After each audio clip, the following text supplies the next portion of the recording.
Yeah. I've been in the streets since the 1990s. I have watched movements rise and fall. I have seen the left eat itself more times than I can count. I have read the theories, I have cited the names, I have done the work, and I have learned a few things. But one thing that no book taught me is that people are real. My ideology is a dream. The dream is beautiful. No state, no borders, no hierarchy, no capitalism. The dream is why I got into this fight. The dream is what I am working toward. The dream is not a lie. But the dream is not here. Here is the rain, here is the law, moving through the nest, adjusting security measures, opening a door that will not close. Here is the man in the bar with the veteran's hat, explaining why the war had to happen, killing parts of himself to keep believing. Here are the 11,000 names, the 700 children, the signatures on the late night bill that no one read. Here is the real. And the real does not care about my dream. The real does not care about my purity. The real does not care about whether I am a real anarchist or a sellout or a social fascist. The real cares about what I do now, with what I have, where I am. I have no side. I do not identify with any side in my country. I am not a Democrat. I am not a Republican. I am not a member of the left as a tribe.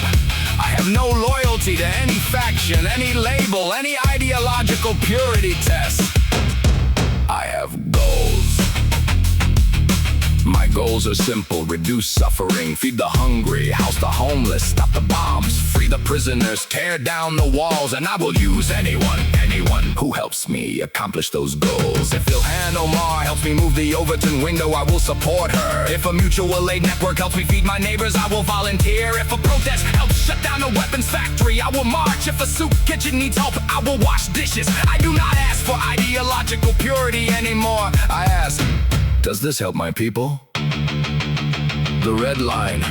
I have only one red line: genocide. I will not vote for a genocidal candidate. I will not support a genocidal party. I will not pretend that a lesser evil is not still evil. But I will also not retreat into purity and do nothing. So I vote for candidates like Ilhan Omar, who oppose the wars, who refuse the genocide, who move the Overton window left.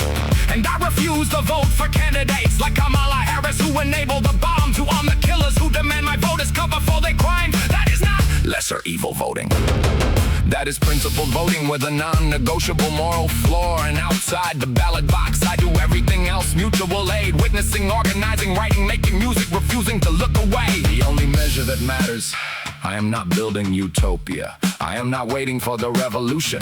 I am not holding out for perfection. I'm trying to make sure that real people, my people, suffer less.